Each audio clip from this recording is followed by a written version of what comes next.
ఈరోజు మనం చర్చించుకోబోయే జీవన సమస్య గర్భాశయంలో ఏర్పడ్డ గడ్డలు. అసలు గర్భాశయంలో గడ్డలు ఎందుకు ఏర్పడతాయి, దీని గురించి కొంచెం క్లుప్తంగా వివరిస్తారండి? ఈ గర్భాశయంలో గడ్డలు ఎందుకు ఏర్పడతాయని చెప్పడానికి ఖచ్చితమైన కారణం లేదు. చాలామందిలో ఉంటాయి. అంటే చాలామందిలో సుమారుగా ఒక 60% మంది ఆడవాళ్ళందరిలోనూ కూడా ఈ గర్భాశయంలో గడ్డలు ఉంటాయి. అయితే ప్రత్యేకించి ఇందువల్ల గడ్డలు ఏర్పడతాయి, వీళ్ళకి మాత్రం ఏర్పడతాయి అనేది చెప్పడం సాధ్యం కాదు. గర్భాశయంలో ఉన్నటువంటి గడ్డలు కనుక యాక్టివ్గా ఉన్నట్టయితే ఆ స్త్రీకి నెల వచ్చేటువంటి నెలసరి బాగా ఎక్కువగా అవుతూ ఉంటుంది. అంటే 3-4 రోజులు అయ్యే స్రావం ఎక్కువ రోజులు అవ్వచ్చు, లేకపోతే ఆ 3-4 రోజులు చాలా ఎక్కువగా కూడా అవుతూ ఉండొచ్చు, గడ్డలుగా అవుతూ ఉండొచ్చు. అలా కాకుండా కొంతమందిలో కడుపులో నొప్పి వస్తూ ఉంటుంది, ఆ సమయంలో విపరీతమైన భరించలేనంత నొప్పి వస్తూ ఉంటుంది. ఇలా కాకపోతే కూడా ఏంటంటే నెలలో మధ్యలో ఎప్పుడైనా ఒక్కొక్కసారి కొంచెం రక్తస్రావం కనపడుతూ ఉండొచ్చు కొంతమందిలో.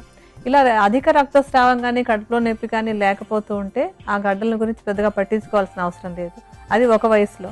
అలా కాకుండా ఏంటంటే కొన్నిసార్లు ఈ గడ్డలు గర్భం రావడానికి ఆటంకం అవుతుంటాయి. గర్భం ధరించిన తర్వాత ఒక్కొక్కసారి అబార్షన్ అయిపోతుంటుంది. అబార్షన్ అయినప్పుడు ఎందుకు అబార్షన్ అయిందా అని చెప్పి చెకప్ చేయించినప్పుడు అక్కడ గర్భాశయంలో గడ్డలు దీనికి కారణమని మనం గ్రహించడానికి అవకాశం ఉంటుంది అనమాట. ఇలా అబార్షన్స్ అయినప్పుడు గర్భాశయంలో గడ్డలు ఉన్నాయని గుర్తించటం ఒకటి. ఇంకెందుకైనా ఒకసారి టెస్టులు చేస్తుంటే ఉన్నాయని తెలుస్తుంది. అలా లక్షణాలు ఏమీ కనిపించకుండా ఎటువంటి ఇబ్బంది లేకపోయినట్టయితే పట్టించుకోక్కర్లేదు. ఎందుకంటే ఎప్పుడైతే మెనోపాజ్ అంటే బహిష్టులు నిలిచిపోతాయో ఆ సమయానికి ఈ గడ్డలు కూడా సామాన్యంగా తగ్గిపోతుంటాయి అనమాట. అందువల్ల సంతానోత్పత్తి వయసులో ఉన్న వాళ్ళకి ఒక్కొక్కసారి అబార్షన్లు అవ్వడానికి ఈ గర్భాశయంలో ఉన్నటువంటి గడ్డలు కారణం అవుతాయి కనుక అటువంటి సమస్య ఒకటి వచ్చే అవకాశం ఉంటుందన్నమాట. డాక్టర్ గారు, మరి ఈ గడ్డల్ని నిర్లక్ష్యం చేస్తే అవి క్యాన్సర్కి ఏమైనా దారితీసే అవకాశాలు ఉంటాయంటారు?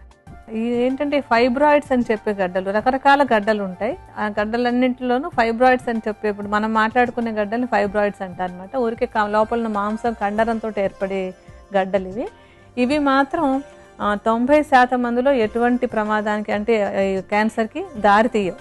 మరి ఈ గర్భాశయంలో ఏర్పడ్డ గడ్డలు కరిగేందుకు ఆయుర్వేద ఔషధం ఏ విధంగా తయారు చేసుకోవాలో వివరిస్తారండి? మనకి ఔషధం తయారీకి కావాల్సినటువంటి మొట్టమొదటి మూలిక కుమారి. సంస్కృతంలో కుమారి అంటాం, తెలుగులో దీన్ని కలబంద అంటుంటారు. ఇది సుమారుగా 100 గ్రాముల పరిమాణంలో తీసుకోవాలి. అంటే ఆకులు కోసి గుజ్జు తీసి ఆ గుజ్జు సుమారు 100 గ్రాముల పరిమాణంలో తీసుకోవాలి. ఇప్పుడు మనం ఇక్కడ ఒకసారి ఔషధం తయారు చేసుకుందుకు ఎంత కావాలో అంత పరిమాణంలో మాత్రం ఈ కలబంద గుజ్జును తీసుకున్నాము. ఇప్పుడు మనం తీసుకోబోయేటువంటి తర్వాత మూలిక అశోక. ఈ ఔషధం తయారీలో మనం సుమారుగా 50 గ్రాముల పరిమాణంలో ఈ అశోక చూర్ణాన్ని తీసుకోవాలి. ఇక్కడ మనం ఒకసారి ఔషధం తయారు చేసుకుందుకు ఎంత కావాలో అంత పరిమాణంలో ఈ చూర్ణాన్ని తీసుకుందాం. తర్వాత మూలిక మంజిష్ట. ఈ ఔషధాన్ని సుమారుగా మనం 25 గ్రాముల పరిమాణంలో తీసుకోవాలి. ఇప్పుడు ఒకసారి ఔషధానికి ఎంత కావాలో అంత పరిమాణంలో తీసుకుందాం. మనకు కావాల్సినటువంటి తర్వాత మూలిక గుగ్గులు. గుగ్గులు చూర్ణాన్ని మనం 25 గ్రాముల పరిమాణంలో తీసుకోవాలి. ఇప్పుడు ఒకసారి ఔషధానికి ఎంత కావాలో అంత మాత్రం తీసుకుందాం.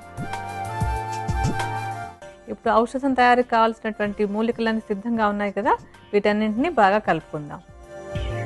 ఈ చూర్ణాలని కలబంద గుజ్జుని బాగా కలుపుకుని ఈ మిశ్రమాన్ని ఒక కల్వంలో వేసి ఎక్కువసేపు అలా నూరుతూ ఉండాలి. ఏంటంటే ఈ కలబంద గుజ్జు ఈ చూర్ణాలు బాగా కలిసిపోయి ఒక మృదువైన మెత్తటి ముద్దలాగా తయారవ్వాలన్నమాట.